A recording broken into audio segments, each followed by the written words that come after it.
Facebook নাকি ভিক্ষা করার একটা জায়গা। তো কেন বললাম কথাটা সবকিছু শেয়ার করবো আজকের এই ব্লগ ভিডিওতে। তো আসসালামু আলাইকুম এভরিওয়ান, আশা করি সবাই সুস্থ আছেন। আমরা কিন্তু বেশ ভালো আছি আলহামদুলিল্লাহ। তো আপনাদের সাথে শেয়ার করতেছি, যদিও এটা শুক্রবারের একটা ভিডিও, বাট শুক্রবার মানেই আমার কাছে একটা স্পেশাল দিন। তো এই স্পেশাল দিনে একটু ভালো মন্দ রান্না করব না তা কি হয়।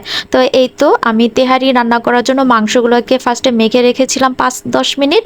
তো এখন হচ্ছে মাংসগুলোকে কষিয়ে নিচ্ছি। তো কেন বললাম ভিডিও শুরুতে যে ফেসবুক নাকি ভিক্ষা করার একটা জায়গা, সেটা আজকে আপনাদের সাথে শেয়ার করব। আর সাথে সাথে হচ্ছে আমি যে আজকে রান্না করতেছি সেই রান্নাটাও শেয়ার করতেছি।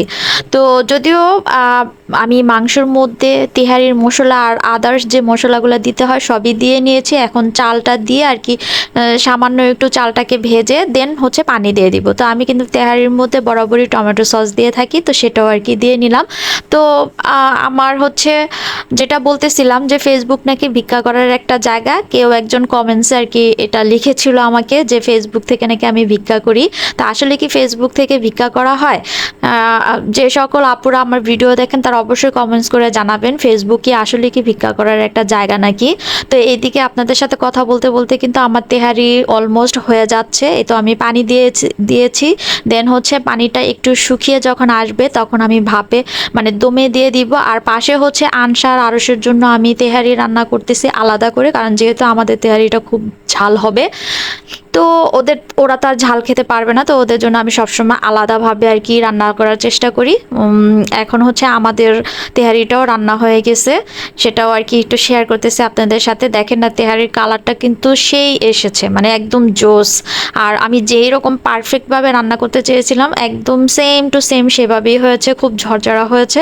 তো এই দিকে দেখেন মাশাআল্লাহ দিলে আমার মেয়েটা কিন্তু এখন অনেক কাজের হয়ে গেছে। ও ঘুম থেকে উঠে ও বিছানা গুছাচ্ছে আর আমাকে বলতেছে মা আমি কিন্তু বিছানাটা গুছিয়ে দিয়েছি। তো এই তো আপনাদের সাথে সেই ভিডিওটা একটু শেয়ার করলাম। তো এখন হচ্ছে আমরা সবাই মিলে বসে খাওয়া দাওয়া করে নেব। তো আমি খাচ্ছিলাম আর আমার জামাই আর কি বলতেছে যে এটাও কি ভিডিও করে দেখানোর মতো কোনো জিনিস যে তুমি খাচ্ছ সেটা তুমি দেখাচ্ছ। তো আসলে এটা ফানি হিসাবেই নিবেন, কেউ আর কি সিরিয়াসলি নেবেন না। খাচ্ছিলাম তো সেটা আর কি ভাবলাম একটু ভিডিও করে নিই, তো ওইটাই আর কি ভিডিও করছিলাম। তো এই তো তেহারিটা কিন্তু খুবই মজার হয়েছিল। আর মানে নিজের হাতের রান্না বলে না, নর্মালি আমার হাতের তেহারি খিচুড়ি এগুলা ভালোই হয়। তো এই তো শীতকাল কিন্তু এসে পড়েছে, বারবিকিউ করার মানে একটা বেস্ট একটা টাইম এই সময়টা। তো আমরা কিন্তু বারবিকিউ পার্টি শুরু করে দিয়েছি আর বছর শেষ হতে কিন্তু বেশি দিন নেই। তো কার কেমন কাটলো এই বছরটা অবশ্যই কমেন্টস করে জানাবেন। আর আজকের ভিডিওটা এই পর্যন্তই থাকবে, যদি ভালো লাগে অবশ্যই লাইক কমেন্ট শেয়ার করবেন। আজকের মতো এখানেই বিদায় নিচ্ছি, আল্লাহ হাফেজ, আসসালামু আলাইকুম।